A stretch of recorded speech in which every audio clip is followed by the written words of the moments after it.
अगर आपका भी दिवाली सेलिब्रेशन, दशहरा सेलिब्रेशन देख के आपका हो गया हो और हवाबाजी से भी देख के फुर्सत मिल गई हो, सो अब अपने जर्नी पे वापस आते हैं। Of course it's a sarcastic way to come on the important and serious topic. So इस बार मुद्दा एकदम सिंपल है, जैसे आप जर्नी स्टार्ट करोगे वैसे ही आपकी पूरी 6 ईयर जाने वाली है। मतलब अगर आपकी जर्नी अच्छी है, आपकी चीज़ों पे फोकस है, तो ये मुद्दा कहीं आएगा ही नहीं कि आपका 6 साल बाद क्या करना है, अदर एफएमजी अल्टरनेटिव पे क्या जाना है। लेकिन अगर आपका जर्नी खराब है और आप कहीं ना कहीं डेविएटेड हैं, तो आपके पास फिर वही लाइन आएगी कि हजारों की भीड़ है तुम में, ऐसी क्या खास बात है कि तुम ये चुने हो। सो स्टार्ट करते हैं अपने वीडियो को। I am Roshan, a 5th year medical student in Russia. Welcomes to my brand new video. So simple सी एक चीज़ है, ये मुद्दा जितना इम्पॉर्टेंट है उतना ही अंडररेटेड भी है, क्योंकि जो एमबीबीएस अब्रॉड के सो कॉल्ड इन्फ्लुएंसर्स हैं एंड सो कॉल्ड बड़े बड़े यूट्यूबर्स हैं, उनको ये एक्चुअली इस टॉपिक पे क्या बोलना है वो पता ही नहीं है। रीज़न भाई मुझे भी नहीं पता था। So that's why it's take approx a month जो मुझे यूट्यूब पे नेक्स्ट वीडियो लाने में लगा। क्योंकि देखो भाई, मेरा वो कंसेप्ट है ही नहीं कि मैं एक ही स्टोर पे जाके बार बार पेत्रोचका, पेराग्रोस्तोक और मैग्नीत के चीज़ों को दिखाते रहो कि हम ऐसे शॉपिंग करते हैं, हम ऐसे रहते हैं। थिंग इज़ कि अगर तुम्हारे पास कंटेंट अलग है और वो इम्पॉर्टेंट है तो ही यूट्यूब पे आना चाहिए। सो मुझे ये कंटेंट को निकालने में बहुत सारे रिसर्च की ज़रूरत पड़ी एंड बहुत सारी चीज़ों में मैंने देखा कि बहुत सारे लोग जो न्यूट्रल एफएमजी स्टूडेंट्स हैं वो कोशिश करते हैं चीज़ों पे बोलने का, बट वो हाइप नहीं बना पा रहे यूट्यूब पे। So right now I am gaining a good amount of subscribers. मैंने सोचा कि इस पे एक डिटेल वीडियो बननी चाहिए। सो बिफोर स्टार्टिंग, मैं जितने भी एमबीबीएस अब्रॉड के लिए जो स्टूडेंट आ रहे हैं, रशिया जा रहे हैं, जॉर्जिया जा रहे हैं, कहीं पे भी जा रहे हैं, तजाकिस्तान, उज्बेकिस्तान, आर्मेनिया, बहुत सारी कंट्री है जहां पे भी जा रहे हैं, उनको मैं एक बात बड़े सिंपल शब्दों में कह देना चाहता हूं कि एमबीबीएस अब्रॉड की जर्नी जितनी अच्छी यूट्यूब पे दिखाई जाती है कि मतलब यूं चुटकी बजाय और सारी चीजें हो जाती है, उतनी आसान जर्नी ये होती भी नहीं है। सो आपको अपने मन में, अपने लिए अंदर से एक स्ट्रेंथ बना के आना है कि MBBS abroad is not as an easy जितना कि वो यूट्यूब पे दिखाए जाते हैं, ब्लॉग्स में दिखाए जाते हैं। क्योंकि वो सिर्फ एक साइड होता है एमबीबीएस अब्रॉड का, जो कुछ पल के लिए आप जी सकते हो। कहे तो 100% में से 5% की वो लाइफ दिखाई जाती है जो यूट्यूब पे होती है। अब देखो, ऐसा नहीं है कि जो आज फर्स्ट ईयर के स्टूडेंट जो प्रॉब्लम फेस कर रहे हैं वो कभी मैंने नहीं किया होगा या फिर उनके जो भी सीनियर्स होंगे उस जगह पे उन्होंने फेस नहीं किया होगा। आई बिलीव कि जितने भी स्टूडेंट एमबीबीएस अब्रॉड में पढ़ रहे हैं, इधर 2nd year, 3rd year, 4th year, 5th year, वो हर कोई इसी प्रॉब्लम को फेस करके यहाँ पे तक पहुँचा है। एंड मैंने भी वही प्रॉब्लम फेस की, एंड बिलीव मी, जो प्रॉब्लम आज आप फेस कर रहे हो वो आपके आने वाले जूनियर भी फेस करेंगे और जो अपकमिंग, मतलब ये कभी ट्रेंड खत्म ही नहीं होगा। क्योंकि सेटल वाइज क्या है ना कि कंसल्टेंट ने यहाँ पे बहुत सारी चीज़ों को स्वेटिक बना रखा है। लाइक आप किसी डीन ऑफिस पे जाते हो तो वो डीन ऑफिस सीधे आपको बोलता है यार एजेंट के पास जाओ, अपने कॉन्ट्रैक्टर के पास जाओ। आई डोंट नो कि ये जो हम रशिया आते हैं, गवर्नमेंट मेडिकल यूनिवर्सिटीज़ में आते हैं, वो Russian government operated medical university है या फिर वो किसी एजेंट ऑपरेटेड मेडिकल यूनिवर्सिटी बन जाती है। आई डोंट नो व्हाई ये ऐसी चीज़ें यहाँ पे होती है, बट ऐसा होती है। जस्ट लाइक कि अगर कोई बच्चा किसी कंसर्न्स के डीन ऑफिस पे जाता है, अपने फॉरेन डिपार्टमेंट के डीन से मिलता है, तो वो डीन कहती है कि आप अपने कॉन्ट्रैक्टर से पूछो, XYZ जो भी आपका कॉन्ट्रैक्टर है उसके पास जाओ, वो आपकी प्रॉब्लम को सॉल्व करेगा। क्यों भाई, हम अगर रशिया आते हैं तो ऑफकोर्स जितने कॉन्ट्रैक्टर की इवेल्युएशन पे आते हैं उससे ज़्यादा हम रशियन गवर्नमेंट, रशियन फेडरेशन के रूल्स लॉ के भरोसे पे आते हैं। बट यहाँ पे आके चीज़ें पलट जाती है।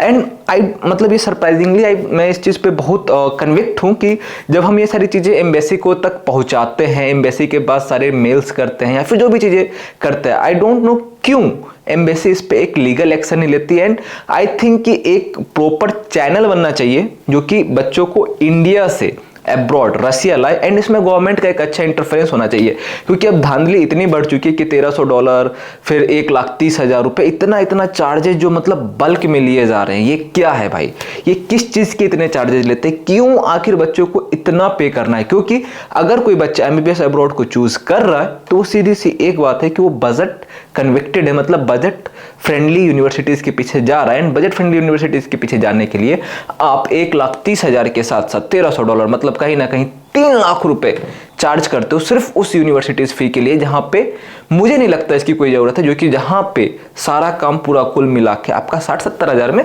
हो जाता है। इधर देन कमीशन, अगर आप 30-40 हज़ार रुपये कमीशन भी निकालते हो तो भी आप कहीं ना कहीं 1 लाख के अंदर में काम हो जाना चाहिए, उसकी जगह पे आपसे 3 लाख किया जाता है। And after paying all this 3 lakhs, आप जब उस पर्टिकुलर यूनिवर्सिटी में जाते हो तो आपके साथ इतनी प्रॉब्लम्स फेस करनी पड़ती है कि मतलब जिसकी अगर एक वीडियो में हम कलेक्टिव वे में बोले तो पॉसिबल ही नहीं है।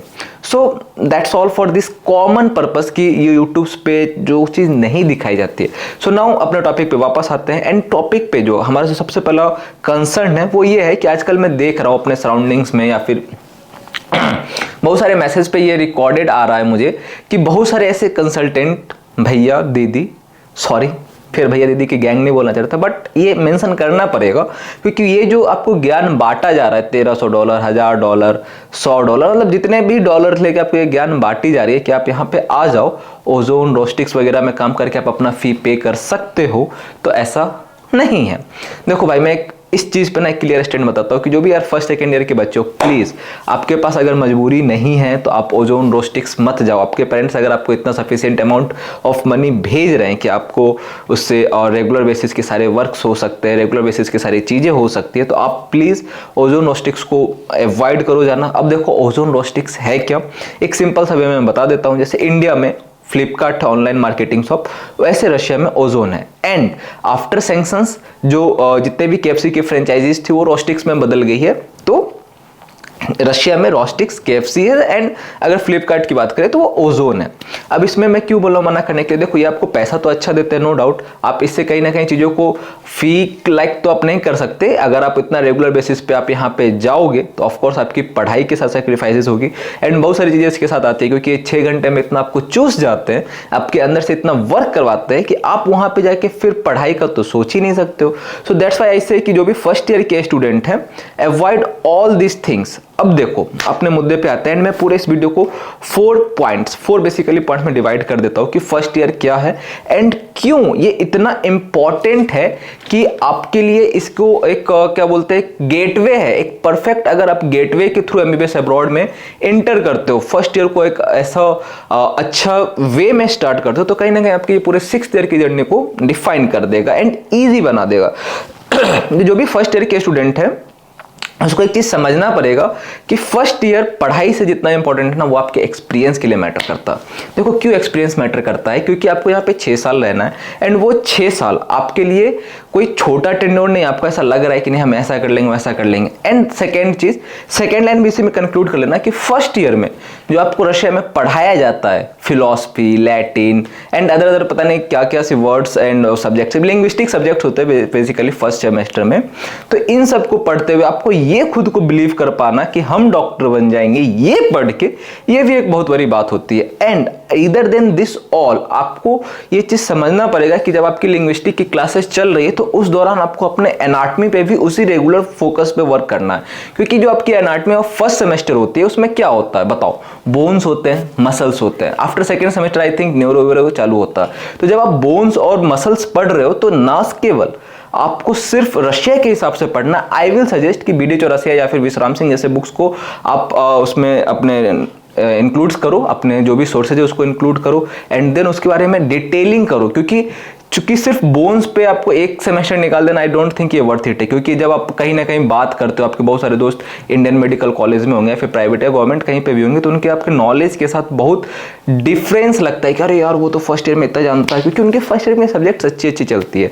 दूसरी चीज़ कि इसी चीज़ में जो आपके प्रोफेसर्स हैं, आपको ये जो बताई जाती है ना, इंग्लिश स्पीकिंग जोन है, इंग्लिश स्पीकिंग आपको इंग्लिश में लाइसेंस मिलेगा। आई नो कि किसी भी यूनिवर्सिटी में 30% से ज़्यादा कोई ऐसे प्रोफेसर्स हैं ही नहीं जो कंप्लीट इंग्लिश बोलते हैं। मैं बोल रहा हूँ इधर किसी भी यूनिवर्सिटी में जिसको इतना हाइप्ड बना के इस बार लोग बेचे हैं, मैं उस पर भी आऊँगा एंड उसकी एक इस बार जो 2025 की जो स्टूडेंट्स आ रहे हैं, मैं उसके लिए वो पूरी सीरीज लाऊंगा कि 2024 में कैसे स्टूडेंट्स को गलत इंफॉर्मेशन बाईपास करके एक गलत हाइप क्रिएट करके ऐसी यूनिवर्सिटीज पे वर्क की गई है जिसके लिए बच्चों को उतना मोटिवेटेड, मतलब उतना प्राइम कंसर्न्स देने ही नहीं थे।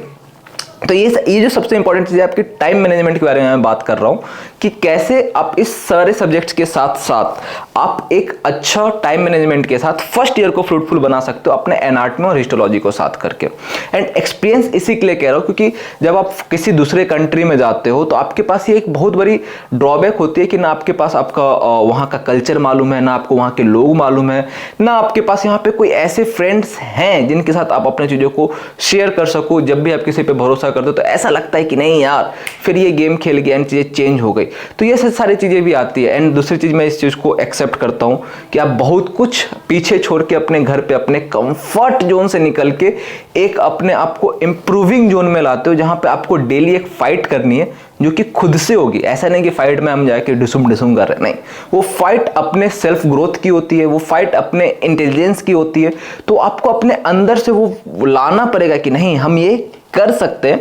एंड देखो फर्स्ट ईयर, अब जो थर्ड पॉइंट पे आता है मेमोरीज मेकिंग, मैं क्यों बोल रहा हूँ, फर्स्ट ईयर एक ऐसा टाइम पीरियड है ना जहाँ पे आपके पास इतना तो टाइम होता है अदर देन एनी ईयर्स कि आप वहाँ पे एक मेमोरीज बना सकते हो। एंड देखो मेमोरीज बनाना क्यों इतना इंपॉर्टेंट है, क्योंकि जो फर्स्ट ईयर की मेमोरीज है ना वो आपके साथ पूरे जर्नी में काम आएगी। क्यों काम आएगी भाई, क्योंकि देखो फर्स्ट ईयर के बाद आई डोंट थिंक उतना टाइम मिलता है। And after third year and from the third year I think कि जितने भी स्टूडेंट्स हैं वो लग जाते हैं एफएमजी की प्रिपरेशन के लिए एंड सारी चीज़ों के लिए। तो उसके बाद तो और टाइम नहीं बचता, क्योंकि जब आप थर्ड ईयर में हैं तो आपको ये समझना पड़ेगा कि यहाँ से अब आपकी जो जर्नी है वो एफएमजी पे फोकस्ड होनी चाहिए। एंड वहाँ पे आपके इंटरनल जो मतलब क्लासेज होते हैं, इंटर यूनिवर्सिटी क्लासेज जो होती है वो भी मेन क्लासेज में आपकी क्लिनिकल आ जाती है। एंड मतलब ऐसा है कि फार्मा वगैरह चालू हो जाता है। एंड उसी एट द सेम टाइम आपको जो बैकलॉग्स कहीं ना कहीं अपने छोड़े हुए उसको भी कवर करना होता है। एंड कोई भी आप जो सब्सक्रिप्शंस वगैरह लेते हो उसकी जीटीज वगैरह,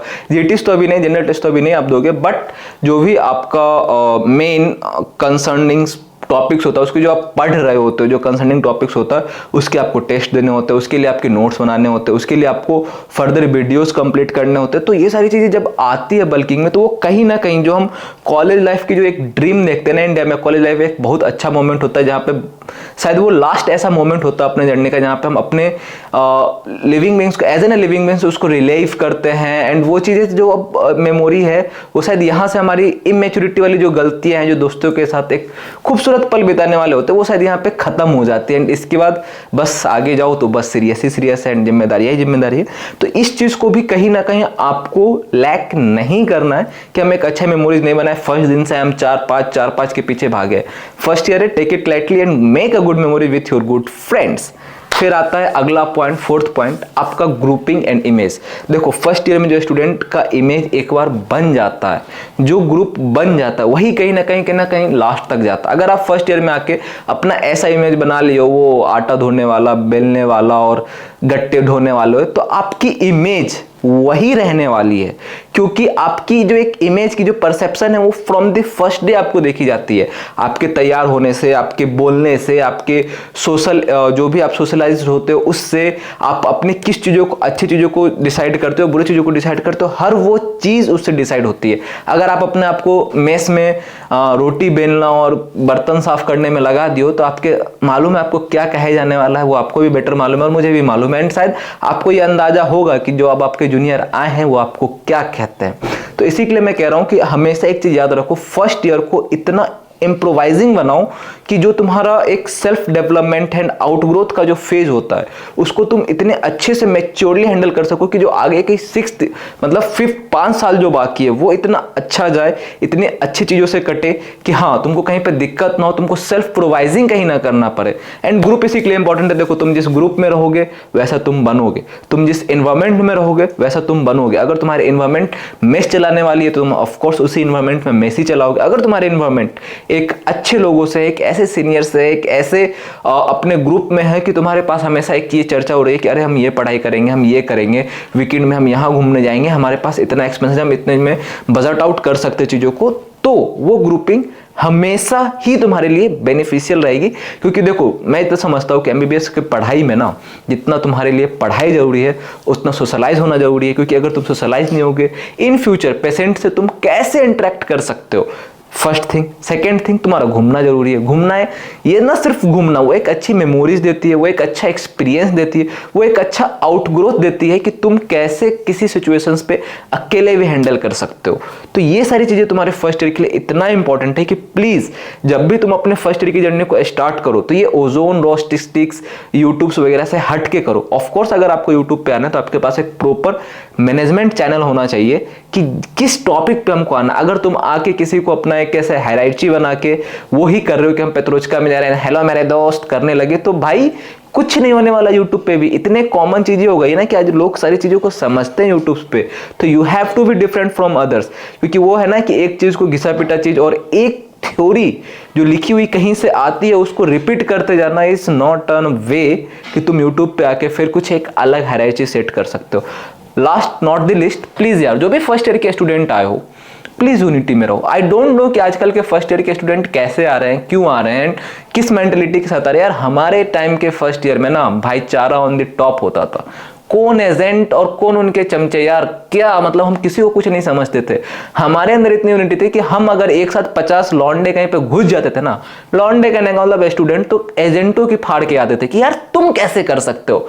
ठीक है तुम डीन ऑफिस मैनेज कर लोगे, एक साथ 50 बच्चों को डीन ऑफिस अगर एक्सपेल करती है तो उसको नोटिस देना पड़ता है अपने गवर्नमेंट को कि वो क्यों कर रही है। और तुम्हारे साथ क्या दिक्कत है, एक एजेंट आता है तोंद निकाल के वो बोलता है कि भैया तुमको हम स्पेशल ट्रीटमेंट दे देंगे, एक सिंगल रूम दे देंगे, तुम साले आपस में ही टूट जाते हो, उसकी बात उसको जाके बोले लगते हो, उसकी बात उसको जाके बोले। अरे भाईचारा रखो अपने बीच में, अपनी जो यूनिटी है ना उसको रखो।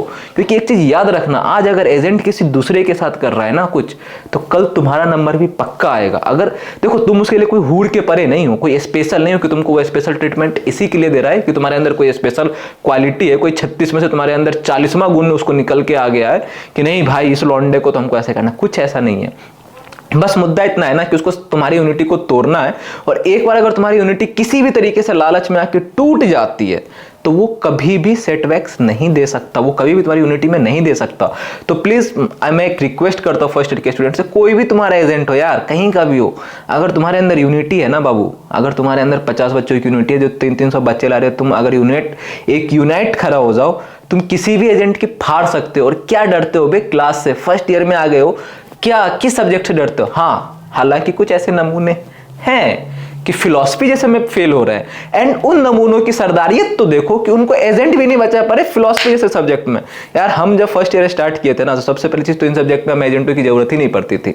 चलो पढ़ी तो पढ़ी, वो एजेंट की खुशकिस्मती देखो कि वो बेचारा फिलॉसफी, फिजिक्स और ये बायोकेमिस्ट्री तो क्या, वो मेडिक केम वाले सब्जेक्ट में पास भी नहीं करवा पा रहा। और छोड़ो, जब जो इंसान की इतनी हैसियत नहीं है कि तुमको पास किसी मतलब फर्स्ट ईयर के स्टूडेंट को फेल होने से बचा सके, सेकेंड ईयर के फेमस यूट्यूबर्स के क्लोज वंस को बचा सके फेल होने से, तुम ये क्या समझ रहे हो कि वो तुम्हारा क्या ही उखाड़ लेगा डीन ऑफिस में जाके। कोई कुछ नहीं करता भाई, इतना मत डरो कि तुम्हारी डिग्री पे कुछ आ जाएगी, कोई कुछ नहीं करता। जस्ट बी कि एक यूनिटी में रहो कि अगर कुछ होगा तो हम साथ जाएंगे, कुछ भी होगा हम साथ करेंगे। हमने बहुत अच्छे अच्छे लोगों को डीन ऑफिस में जाके सर झुका के बात करते देखा है, एंड रिसेंटली भी देखा। तो इट्स नॉट एन मैटर कि तुम्हारे साथ कुछ हो जाएगा, बट एक चीज याद रखना, पढ़ाई अच्छे से करो, चीज़ों के साथ कभी भी कॉम्प्रोमाइज़ मत करो कि हाँ हम पढ़ाई के साथ कोई चीज़ को कॉम्प्रोमाइज़ कर देंगे। क्योंकि देखो तुम्हें सपोर्ट की कहाँ जरूरत पड़ती है, एक्स्ट्रा एफर्ट्स की, जहाँ पर तुम्हारी पढ़ाई में लैक होती है। एंड बिलीव मी, अगर तुम्हारे पास पढ़ाई नहीं है ना, तो कोई कॉन्ट्रैक्टर भी तुमको आके यहाँ पे नहीं बचा सकता अगर तुम फेल हो रहे हो। क्योंकि अभी हमारे 5th ईयर में भी बहुत सारे ऐसे इंसिडेंट्स हुए जहाँ पे लोगों को हेल्प की जरूरत पड़ी, एंड दे इधर से कि हम नहीं ऐसा कर सकते। तो प्लीज इस चीज के लिए आप कंसर्निंग रहो, एंड प्लीज यार प्लीज यूनिटी में रहो, एकदम यूनाइट रहो, सिंगल चैनल यूनाइट रहो। इवन बॉयज हो गर्ल्स हो, ग्रुप्स बनाओ, एंजॉय करो, आपस में एंजॉय करो। तुम यहां पे किसी के लिए आंसरेबल नहीं हो, किसी के लिए नहीं। तुम यहां पे आंसरेबल सिर्फ अपने फ्यूचर के लिए हो, अपने पेरेंट्स से हो। तुमको दूसरा किसी को जवाब देने की जरूरत ही नहीं है तुम क्या कर रहे हो तुम्हारे। और तीसरी चीज, किसी भी गर्ल्स या बॉयज के पर्सनल लाइफ में इंटरवेन करने की परमिशन ना तो रशियन लॉज देती है, ना अपने इंडियन लॉज देती है। तो अगर कोई तुम्हारे पर्सनल लाइफ में इंटरवेन कर रहा है, please report it to embassy. भले ही वो ना सुन रही हो, बट जिस दिन तुम ये कंप्लेंट डालोगे ना, तुम्हारे पास ये प्रूफ्स रहेगा कि तुम्हारे लाइफ में जब ये इंटरवेनिंग हो रही थी तुमने एम्बेसी को बताई। तुम किसी के लिए यहाँ पे किसी के दबाव में काम करने नहीं आए हो, किसी के दबाव में पढ़ने नहीं आए हो। जो भी गलत हो रहा है भाई, बी फ्रैंक, खुल के बोलो एंड खुल के चीजों को सामने लाओ, ताकि तुम नहीं, जो तुम्हारे आने वाले बच्चे वो बच सके। So that's all for this video. अगर आपको कंटेंट अच्छी लगी हो तो प्लीज लाइक करना मेरे वीडियो को, शेयर करो अपने फ्रेंड्स के साथ। Bye bye, keep subscribing and stay tuned.